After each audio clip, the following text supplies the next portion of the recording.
Ever feel like you're surrounded by people but still feel alone?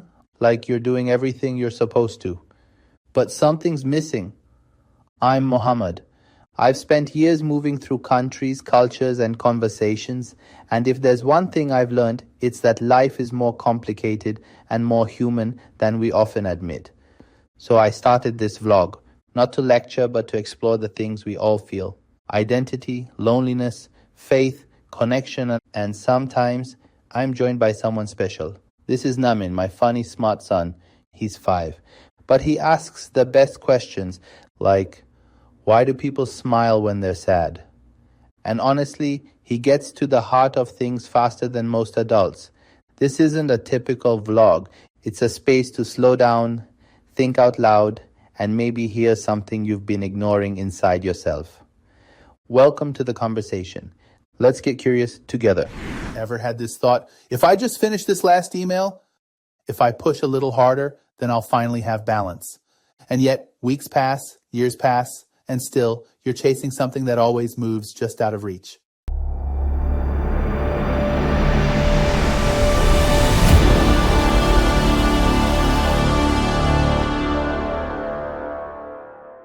Hi, I'm Mohammed, and I've got a hot take for you. Work-life balance, it's not just hard, it's a myth, a beautifully marketed lie. Let's talk about it. The term work-life balance popped up in the 1980s.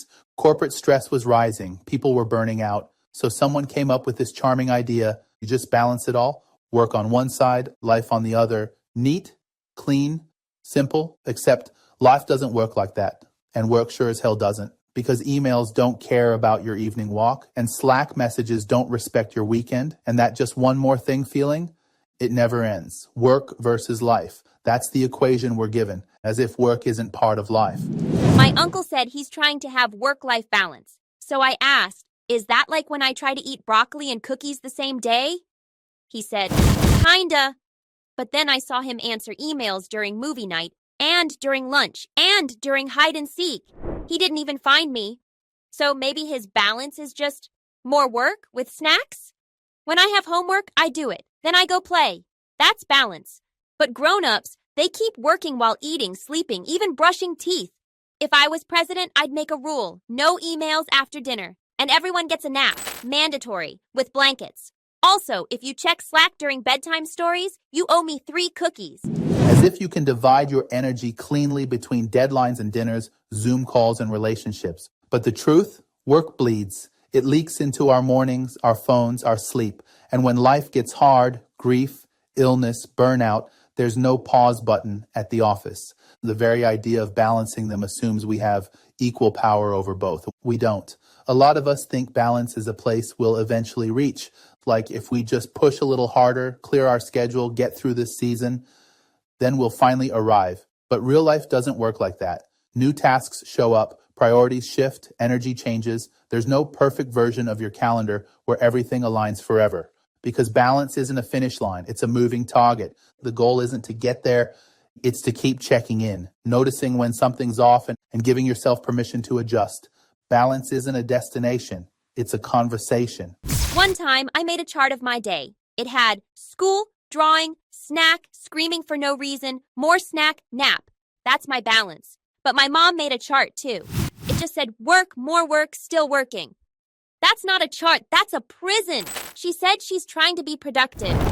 I said, well, I made a paper airplane that flies and sings. Is that productive? She smiled. So maybe we need a new word, not balance. Maybe just did something that made you feel like you exist today? Even if that thing is a dance party in the kitchen with your cat, which, by the way, is very hard. Cats do not like choreography. Let me ask you something. Was there ever a day where everything felt perfectly divided?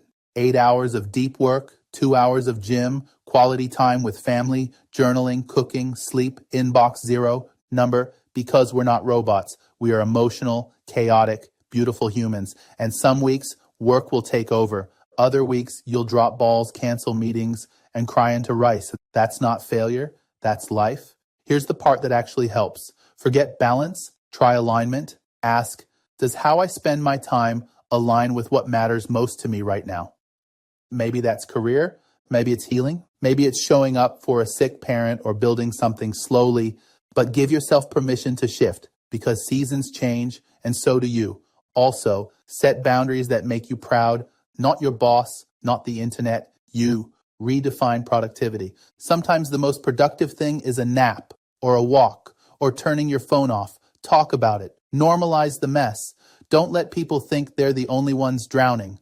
Work-life balance was sold to us as peace, but most of us are still exhausted, even as we chase it.